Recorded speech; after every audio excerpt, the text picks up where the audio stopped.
It is indeed a pleasure to welcome you to the inaugural talk of the FASS Canada 150 Speakers Series. As we mark the 150th anniversary of Canada as a nation, we set out to chart countries of the mind, important to our experiences as citizens. Academics live far from the ivory tower. Every day as we teach, research, and engage our communities in which we live and our fellow citizens, we try to expand our understanding of the world around us and apply the methods of the arts, the social sciences, the humanities to thorny problems. And that brings us to today and to Krishna and his work. He's going to be talking about something important to us all, which is what kind of economic life chances do we have in Canada? And the title of his talk is Getting By or Getting Ahead, Economic Mobility in Canada. Dr. Pendakur is one of Canada's best-known economists, specializing in the measurement of well-being, poverty, discrimination, and economic inequality. And with that, I'm going to hand it over to you, Krishna.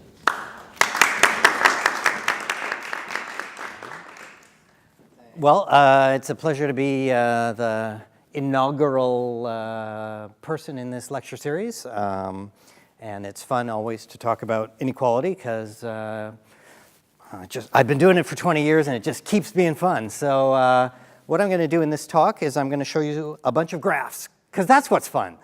And the first one is, and I'll tell you what all these mean. The first one is a graph that kind of I inherited when I went to graduate school. So along the bottom here we have the year going from 1910 to 1980.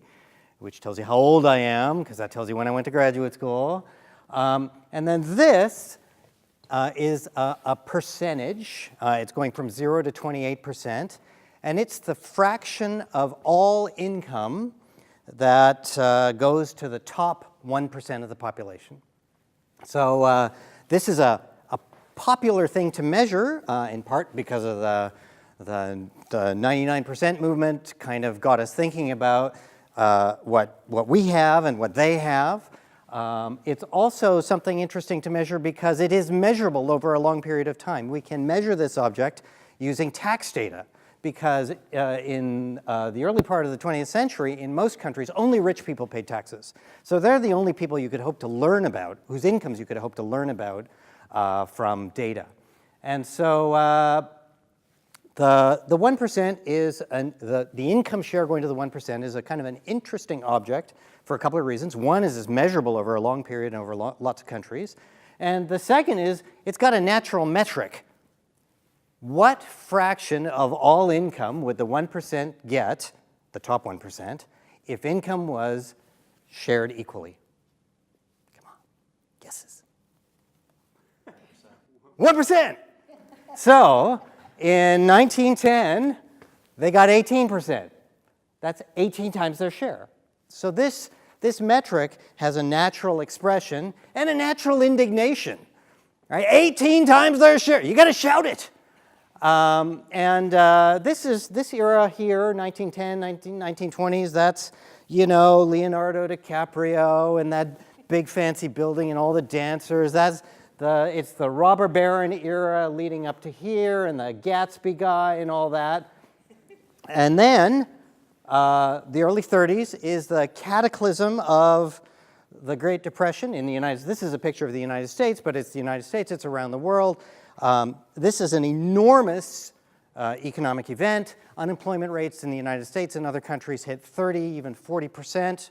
So it was really bad. Everybody was connected with deprivation or knew someone connected with deprivation at that time.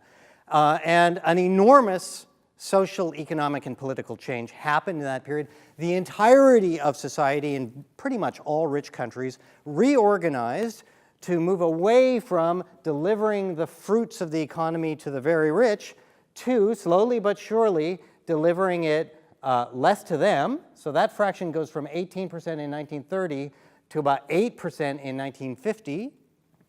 That's 10% of the economy moving from the richest 1% to the everybody else.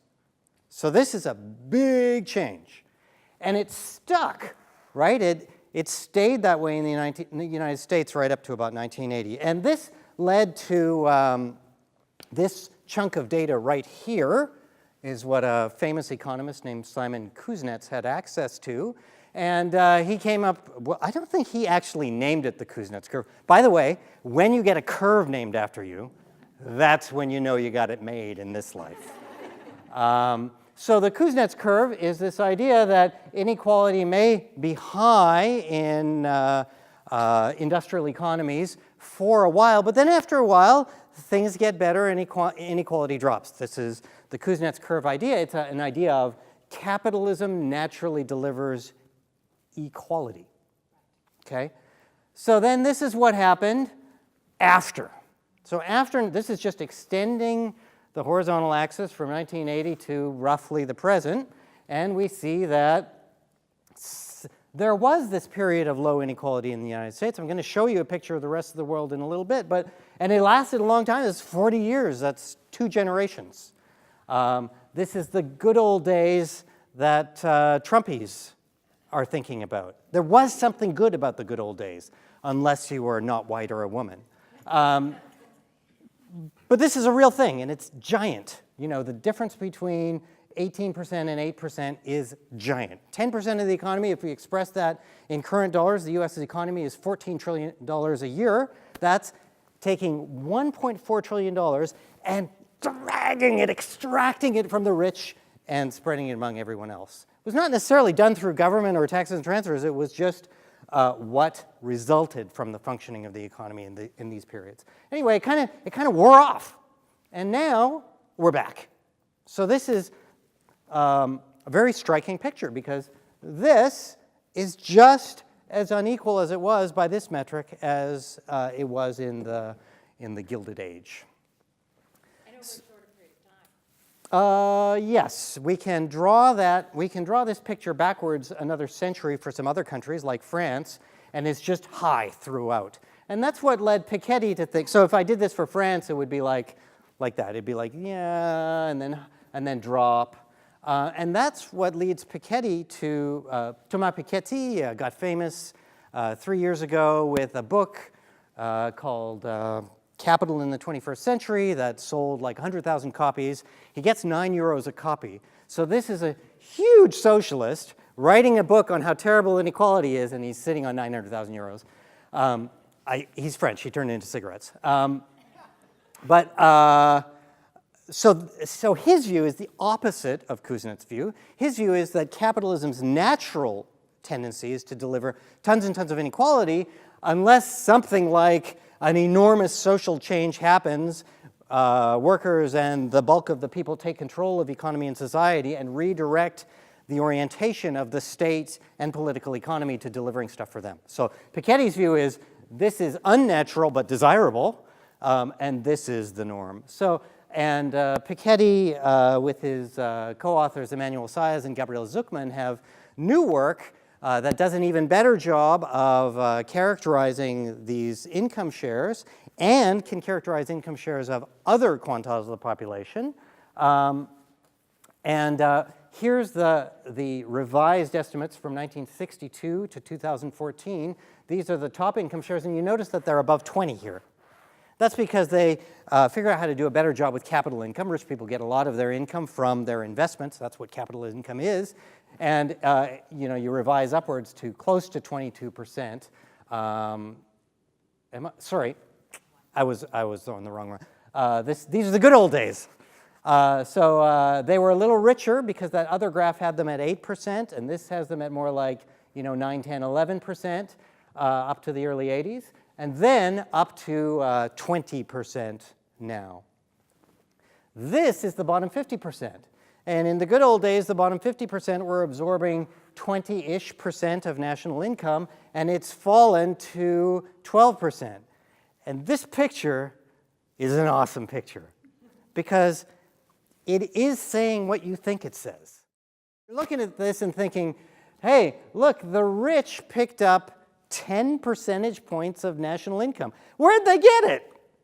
The bottom half of the population. Lots of people, particularly economists, might argue, percentages, fractions. You know, if the rich get richer, it's okay as long as the poor are getting richer too.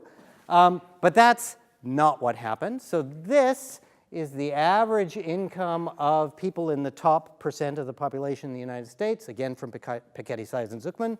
And it was, this is in real terms, so real 2014 dollars. So their average income was about $400,000 in the 1960s and the 1970s. And then it just started chunking upwards. And by 2014, it's 1.4 million. So it tripled their real purchasing power of the top 1%. We know that their fraction of the economy grew, you know, so share of the pie, but the pie is also changing size. And what this says is they got way richer, about 3 times as rich. What about the bottom half? Well, it's this axis over here. This is individuals. The bottom half of individuals had average income of about 16,000 in 1980. There's 16,000, there's 15,000, it's a little higher, and 16,200 in 2014. So there was a little growth, itsy bitsy bit of growth, but not very much. And roughly speaking, the bottom half of the United States has languished since 1980 or so, during which time the rich have gotten massively richer. So that's inequality changed, and it did so in a way, this is the United States, it did so in a way that didn't help the bottom half of the population. This was not all boats rising in a rising tide. It was rich boats riding in a special rich people tide.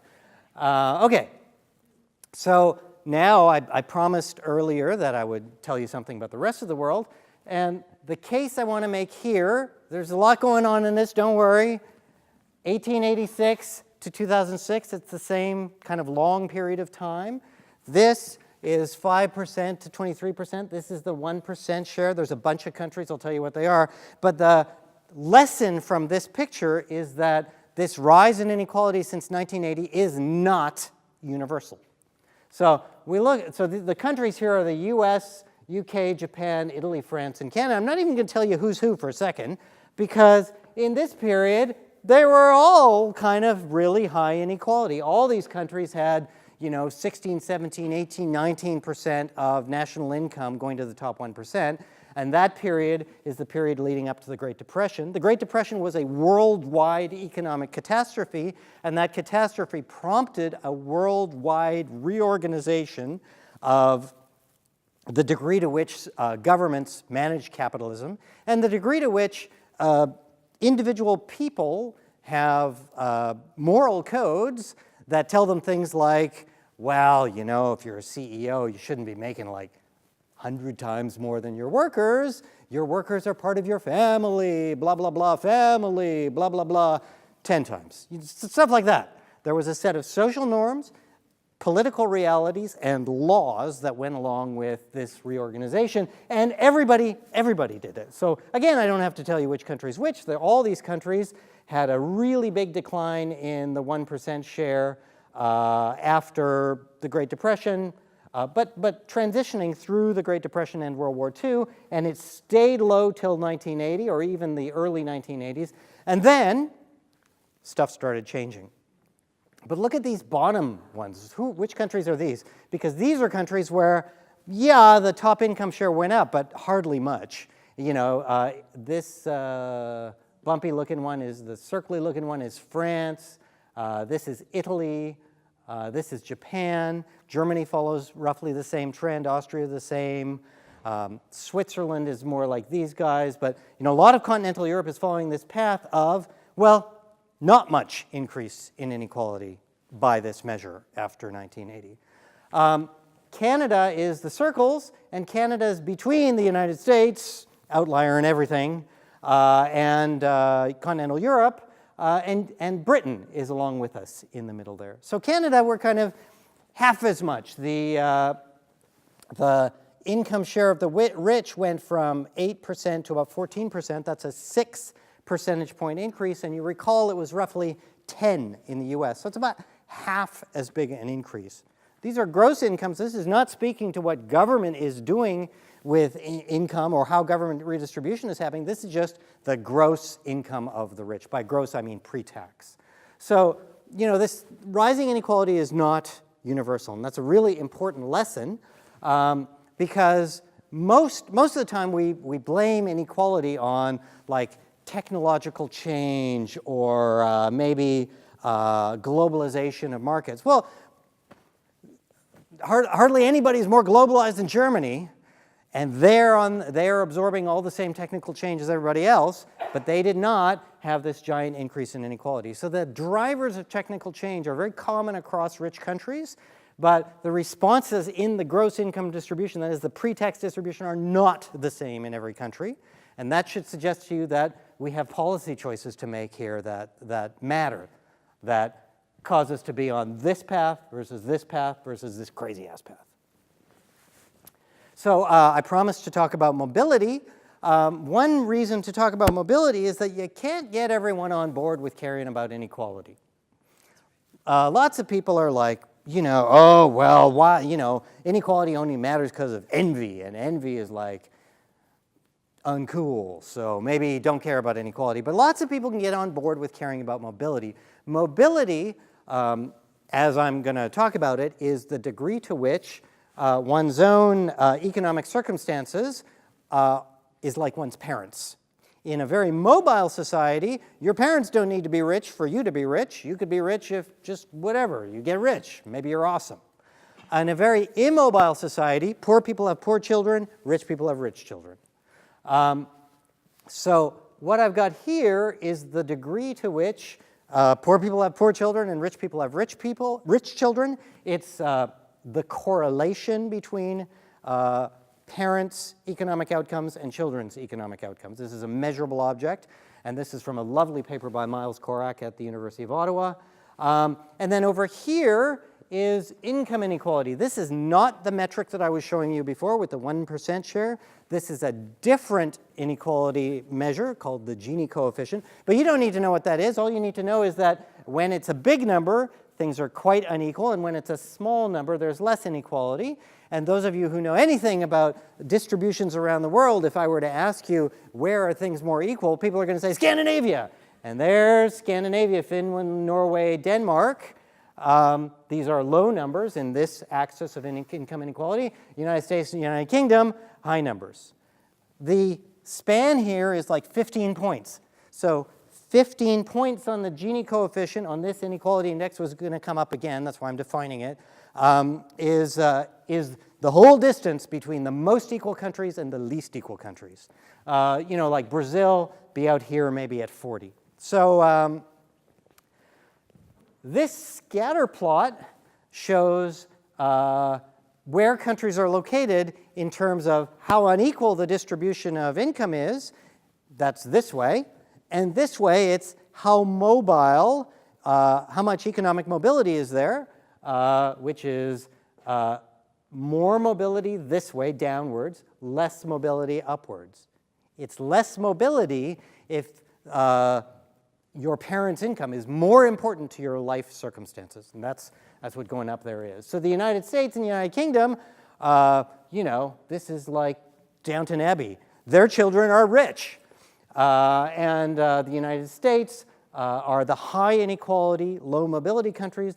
The Scandinavian countries are low inequality, high mobility country, and as usual, Canada's in the middle. So this does not express causation, but is a pretty striking correlation that these two things that are not measured at all the same, right? Because this is something about a snapshot of what society looks like now, and this is kind of what do we think it's going to look like in the next generation.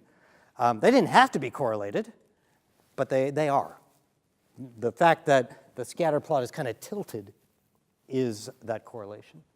So another way to think about what's driving this is, well, let's be a little more specific about parents and children. Let's look at the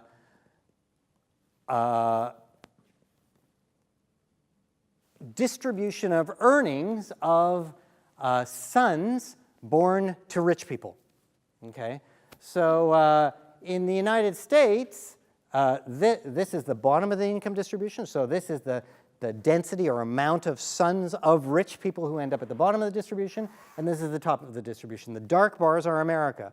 So in the US, 25% of children of parents who are in the top 10th of the distribution are themselves in the top 10th of the distribution.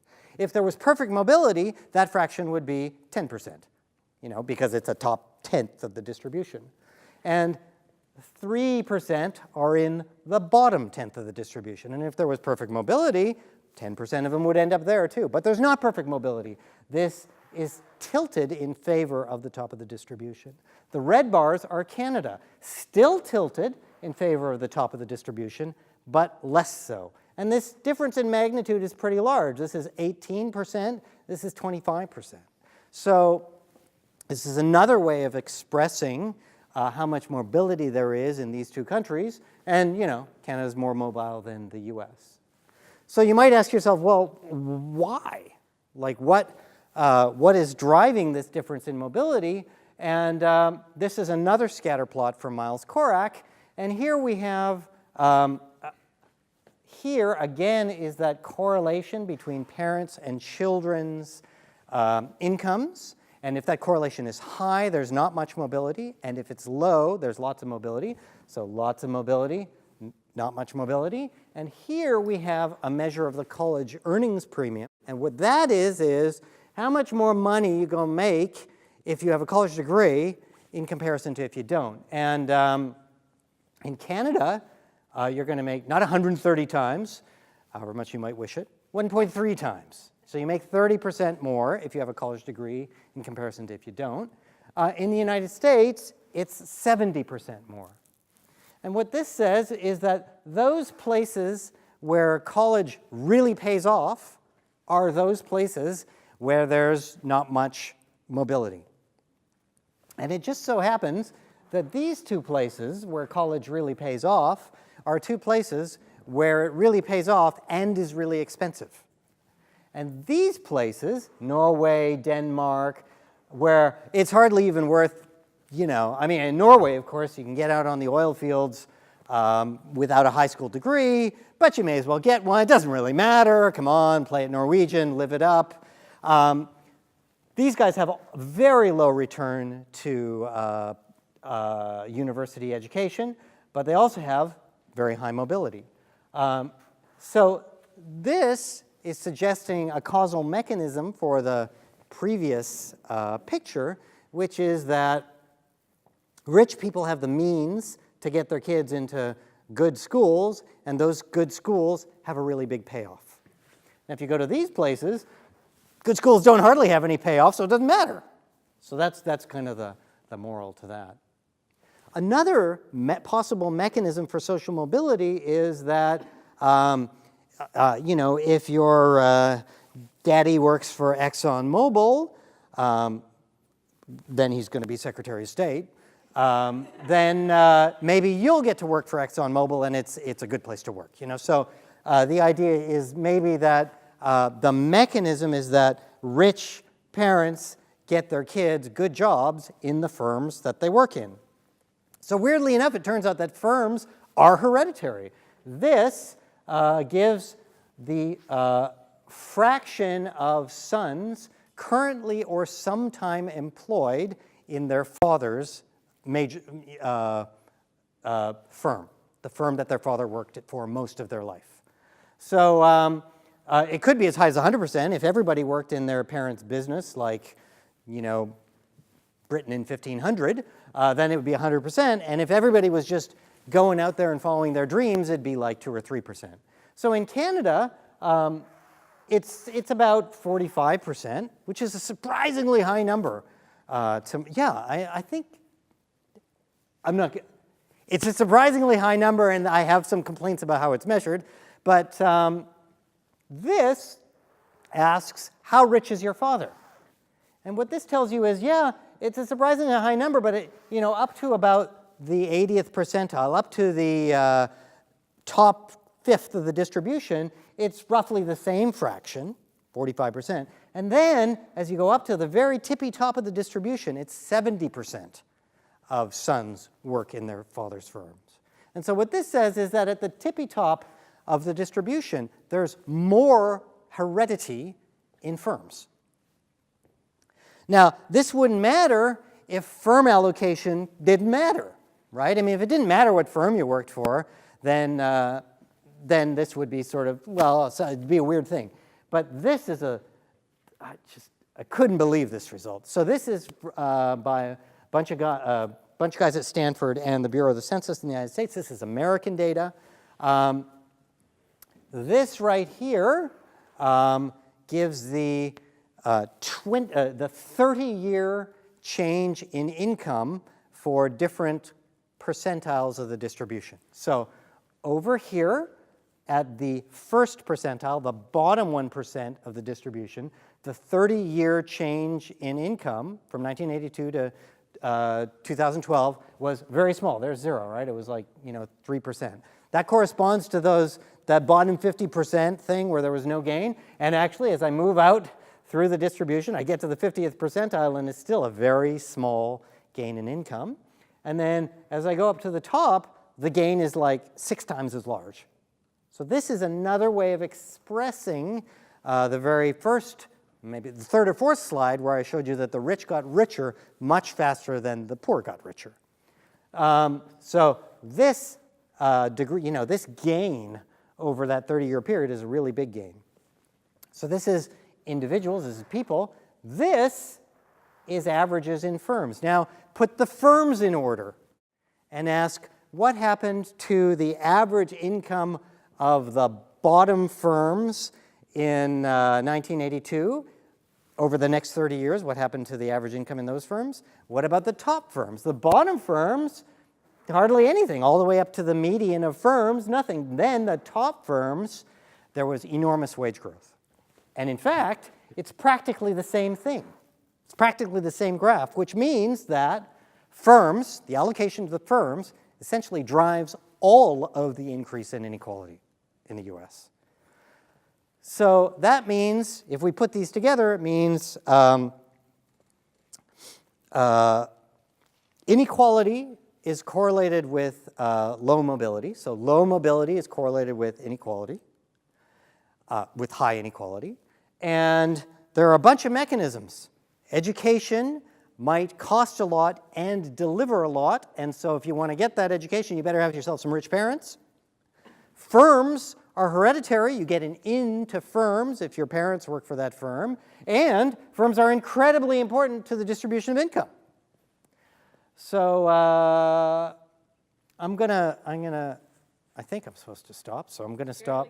Yeah. But after this one, let's just do the So this is a picture of time here. This is going 1913 to 2010. And this is the very first picture I showed you, which is the top 1% income share. It goes down, then it goes up. And this is polarization in the US House of Representatives. And by polarization, it means the distance between party positions. And basically, what this says is that in the 1930s, everyone agreed that the Depression was bad, and they mostly agreed on what they ought to do about it. In part, it's because the kind of left-wing, right-wing stuff, they tried all the right-wing stuff in the late 20s, and it didn't exactly work out for them. It didn't exactly not work out, but it definitely wasn't a huge crowd pleaser. And so the right-wing policy ideas had been tried, and so everybody was coalescing around things like massive expansion of government, massive expansion of education, massive expansion of public transportation and electricity infrastructure, and massive expansion of redistribution, both through cash and employment programs. So there just wasn't that much polarization in the ideological or policy positions of members of the US House of Representatives until the 60s. But then you see that in the 60s, it started inching up. And as it looks like you kind of hit a critical level of polarization, and suddenly policy started falling a different direction. So I'm happy to talk about policies, but let me just finish with 2 pictures maybe to get you thinking about optimal policy. So what determines how income is spread around across the economy? I mentioned technology, trade, but these are kind of the usual suspects, and these are worldwide affairs. You don't get to choose how much technology is used in society. There's a sense in which it chooses you. You don't get really to choose whether or not to absent yourself from global trade, because even though Trump says he wants to absent himself, he's not going to want to, right? He might do a little bit, but ultimately, it's crazy. And so the distribution of all the fruits of globalization and the fruits of technical change come down to kind of a pie with 4 players, in my view. So there's workers, and there's consumers, and workers are consumers, so you can see immediately that these aren't exclusively dividing people. It's more like it's dividing the roles that people take on in their social, economic, and political life. Because workers are also owners. Anybody who has a pension owns some capital. And then there's operators and managers. These are kind of the CEO, CFO class. And so my interpretation of what happened after 1980 in Canada, and to a great extent in the United States and the UK, is that this power sharing got a little bit rejiggered. And it was rejiggered in favor of owners and shareholders and operators and managers, and away from workers and consumers. So I think maybe it's time for questions. I have like 20 more slides that can speak to particular questions you might have. We'll get to them. Thank you. Join me in thanking Krishna for this. Provocative, really accessible even to those of us without an economics background, which I think is really important. But I do want to turn now to KCM, if you would join us. Casey is a student in economics and a survivor of Dr. Pendakur's course, which is good, and is going to lead us in the discussion subsequently. And then you get a chance to ask Dr. Pendakur anything about what you think would be the implications for policy and future directions for Canada. Thank you. So I know that we didn't really cover too much about the taxes and stuff, but I just wanted to focus in Canada because we have different policies for different provinces and different tax rates for provinces as well as the government taxes. So if we were to change the tax policies in Canada, do you think the changing GST would be more efficient or a PST? Because different provinces have different economic states and how they prosper in each. So I just wanted to hear about your ideas. Okay, so let's just think in very high-level way about what the tax transfer system is and does. So government collects money from you in many, many ways. So there are sales taxes like the PST and GST. There are income taxes. There are excise taxes if you smoke or drink liquor. There are fees for things like the BC Medical Plan. There are carbon taxes on your gasoline. Taxes abound. One of the things that government uses tax revenue for is to write checks to people, right? And they do this a lot. You're probably, do any of you know any old people? Okay, so old people are prime beneficiaries of government checks. The old age security system and Canada Pension Plan write checks to old people every month. So pretty much every person over 65 is getting a monthly check from the government of Canada. Government also writes checks to unemployed people through the employment insurance system. It also writes checks to poor people through provincial welfare programs. So there's a lot of check writing. So one way to think about how government interacts with the distribution of income is that it extracts money from people from their gross income in the form of taxation, and then gives some of it back in the form of child tax benefits and welfare benefits and pensions and this kind of thing. So this right here is 1976 to 2011, and this is that Gini coefficient, which is going from 0.2 to 0.5. And remember that 0.15 was the distance between the most unequal rich country and the least unequal rich country, the distance in inequality between the US and Scandinavia, okay? So this is inequality in gross income in Canada over this period, and it rose, right? This is that period after 1980 when gross income inequality by the 1% measure rose. Well, so too by the Gini coefficient, it went from like 37 to 45, so 8 points. That's a pretty big increase. It's half the distance between the most unequal and the least unequal country in the rich world. This down here is after taxes and transfers, and it's, 40 to 30. We're undoing a lot of inequality, 10 points, by the tax and transfer system. If you look at this period here, 1976 to 1996, you see that gross income inequality rose kind of a lot by about 5 points, but after taxes and transfers inequality didn't rise. What that means is the tax transfer system undid the growth in inequality in gross income that technical change and globalization and other economic factors were driving. That tells you right there that you've got policy room, right? Because these are all government policy-driven transfers. You've got policy room to undo inequality. And until 1996, we undid all the growth of inequality. But inequality rose another 4 or 5 points after 1996, and net after tax and transfer income rose just as much after 1996.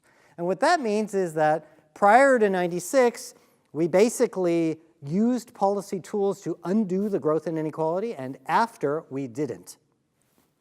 Policy choices. We chose to act before, we chose not to after. This is the United States. This is gross income inequality, and this is net income inequality. And what you see is they move in lockstep throughout the period. What that means is they chose not to undo the growth in inequality ever. So now let me speak to what you actually asked me, which is what can we do on the tax side? So tax rates have been declining in Canada since the 1990s. When I first moved to Simon Fraser in 1994, the highest marginal tax rate in British Columbia was 56.7%. What that means was if you were rich in BC and earned another $1,000, you would have to pay $567 of that in taxes, and you get to keep $433. Now the highest marginal rate is 46% in BC, which means that if you are in the highest paid group in BC and earn another $1,000, you get to keep $540. That's a pretty big change, 10 percentage points.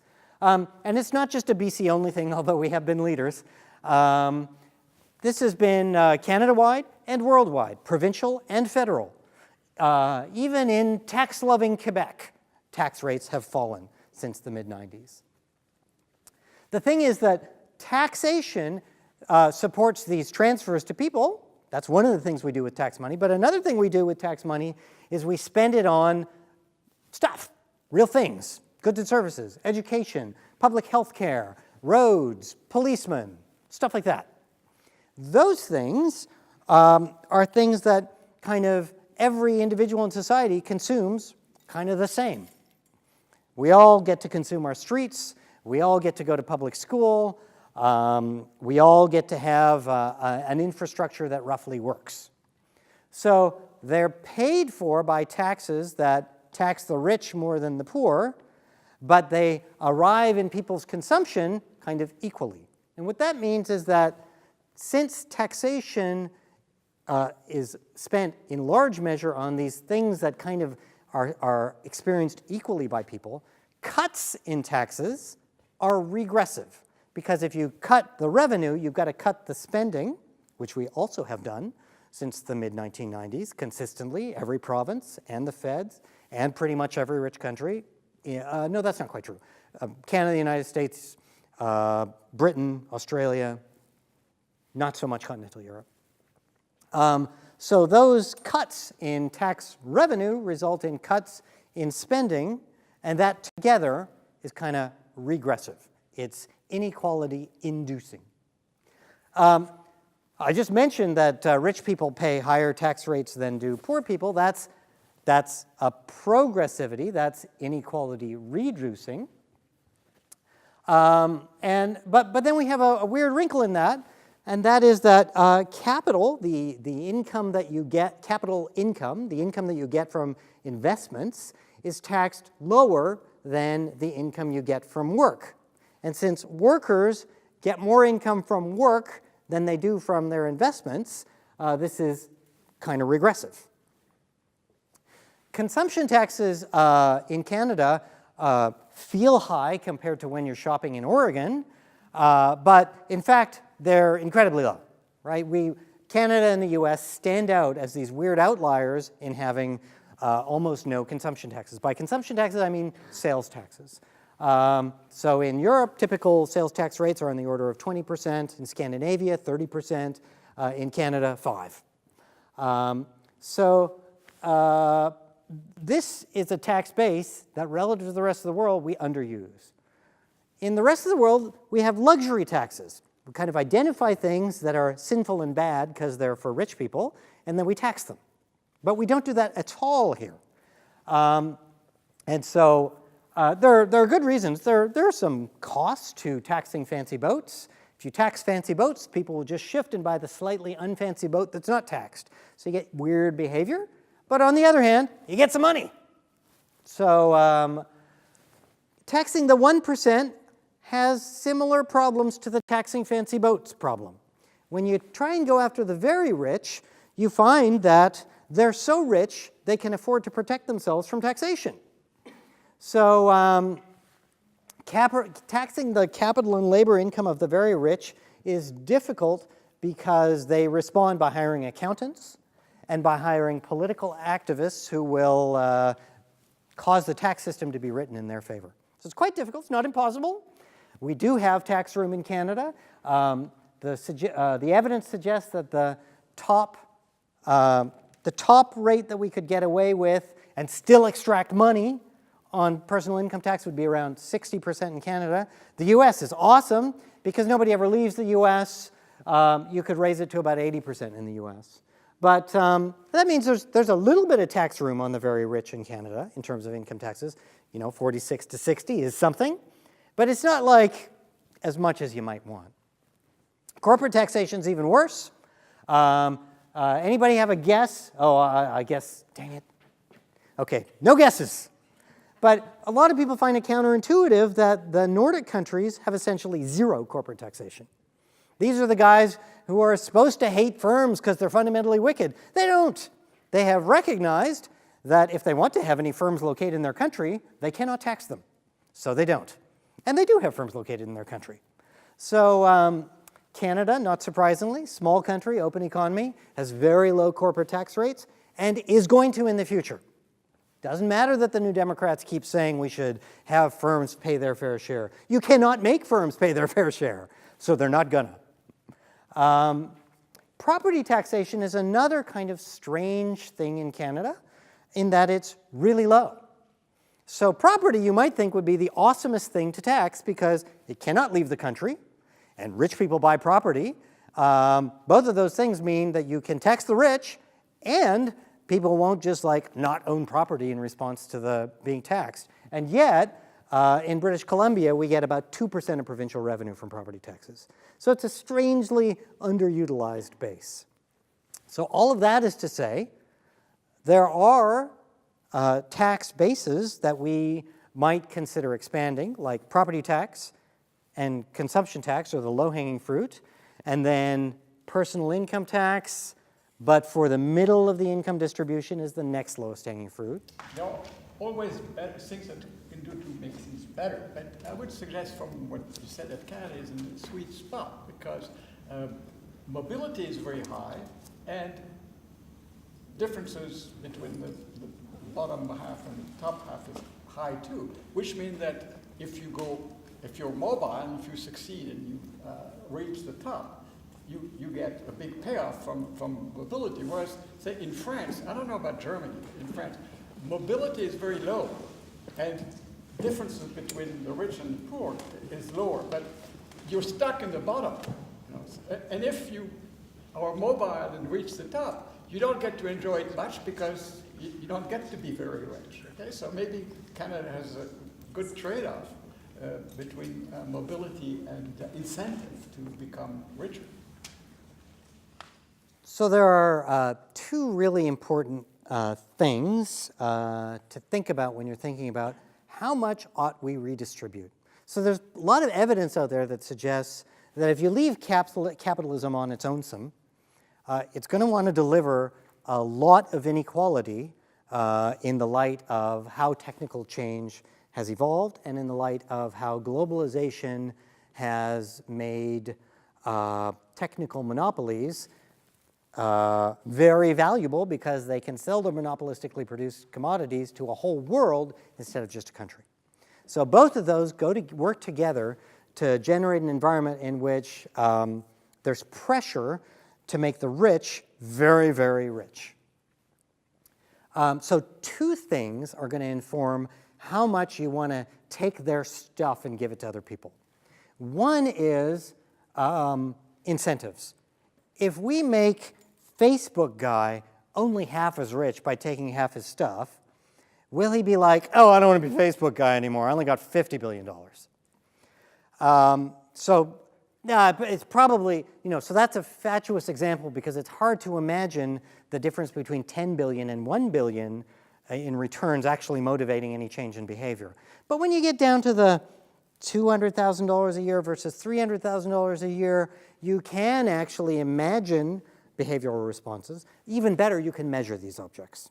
So you can measure the degree to which the tax base, the amount of reported income, responds to statutory tax rates. And those were the numbers I was giving you earlier.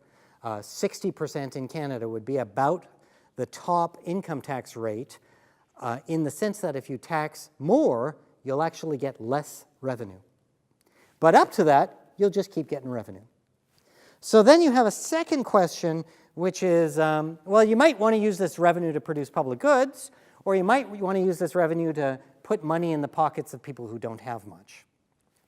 There, the issue is, how socially valuable is it for a rich person to have another dollar versus a poor person to have another dollar? And so this is actually a bone of contention. The majority of economists are not willing to take a stand on that. They are not willing to say that a poor person spending an additional $1,000 a year on better food is socially more valuable than a rich person buying an even bigger big-ass TV. Part of the reason is it's not easily measurable.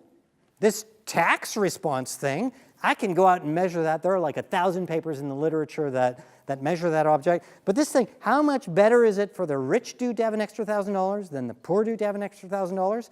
Like, what's better? It's definitionally a hard question and difficult to measure. So there's a lot of dissent on the social value of taking from the rich and giving to the poor. And much of the motivation for worrying about inequality and talking about redistribution comes from the Robin Hood impulse. But there's a lot of disagreement about the true value of the Robin Hood impulse. We have time for perhaps one last question. Over here. You had your hand up first. Okay, I have a hard time to believe that the college premium is that important, certainly as a cause. To me, it just looks like an effect that if you suppose you split the high school population by SAT score and you give college to the top half and you don't give college to the bottom half, and then they do their thing being entrepreneurs, workers, whatever, and then you have a tax system that gives enormous returns to entrepreneurs, like in the US, and then you have a tax system that doesn't, like in Scandinavia or France, and then you get that answer for the college premium. That the college premium will look very big in places like the US without actually being the return to college. It's just the return to being at the top. So when you look at scatter plots like this, you're often kind of just mentally inclined to think that this, the x-axis, causes this, the y-axis. But a scatter plot actually has no such content. And what Lucas just said is he could think of a reason that the causality works, in fact, the other way. And that is true. This scatter plot doesn't tell you what causes what. It tells you that maybe there's something going on here that we ought to try to learn about. And it turns out that that exact mechanism about the variation in college quality and then the entrepreneurial versus non-entrepreneurial uses of that college human capital, and then the tax treatment of the returns of that, all kind of work as a package. And there's a couple of new papers on that are cool that we can talk about. And the bottom line is you're more than somewhat right. Well, I want to give you one last word. Do you have anything that you would like to say by way of conclusion? There's one slide that you can get out. I just want to talk about something that economists don't like to talk about.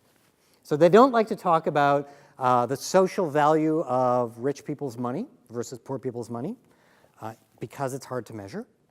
And they don't like to talk about messing with the gross income distribution. We're perfectly happy as an economist culture to talk about taking from the rich and giving to the poor. So that's, you take the gross income of rich people and give it to poor people so that they're less poor. We can talk about like what that does to rich people's behavior, what it does to poor people's behavior. This is all measurable. You can even look at how poor people spend their money.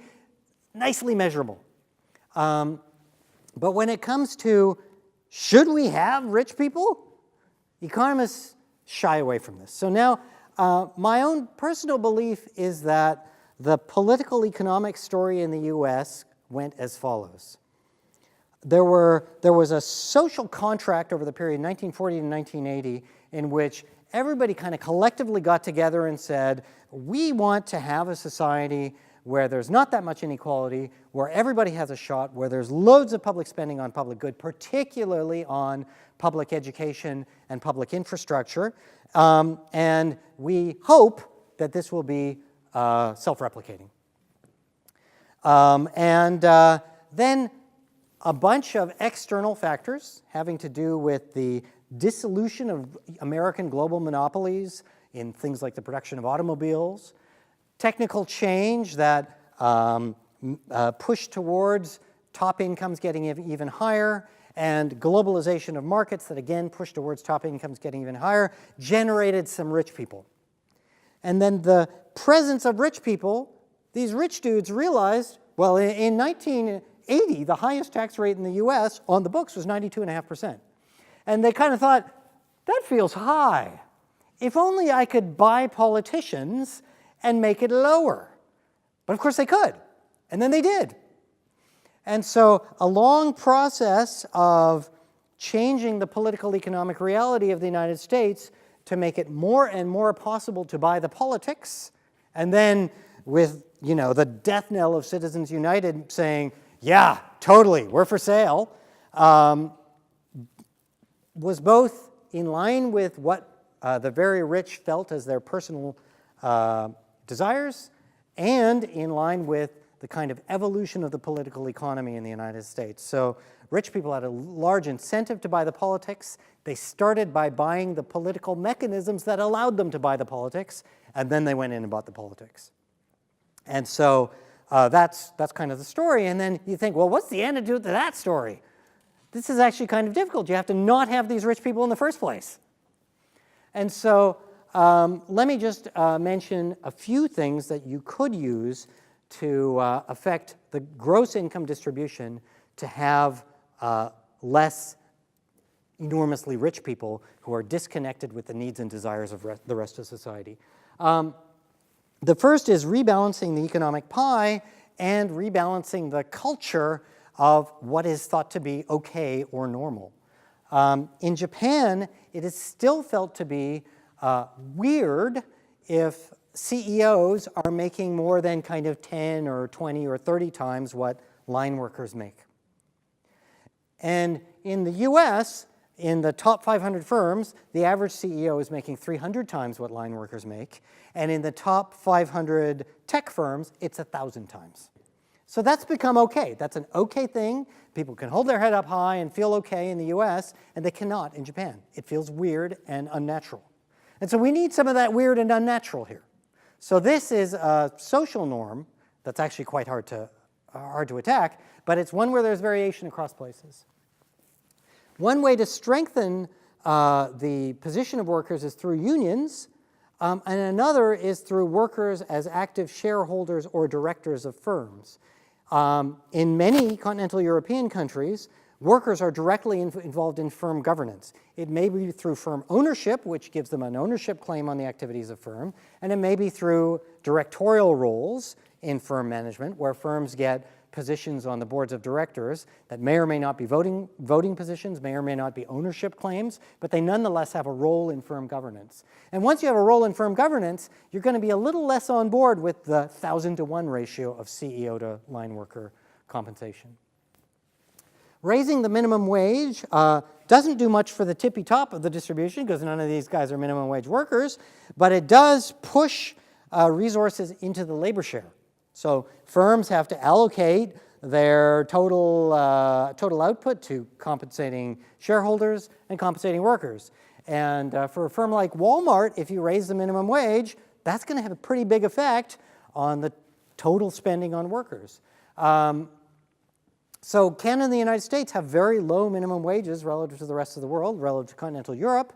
And the evidence suggests that at these very low minimum wages, there's not much response to, in terms of employment, to raising the minimum wage. What happens is the prices of things that use minimum wage workers go up if you raise minimum wages.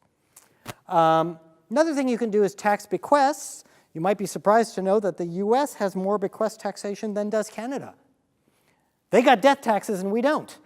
We should get us some. And this speaks to something that Piketty spent a long time worrying about in capital in the 21st century, is the accumulation of giant dynastic fortunes, which are just passed from one generation to the next. Well, the purpose of such a tax is not to prevent, the purpose of a bequest tax in this context is to prevent the accumulation of dynastic fortunes, not so much to get revenue.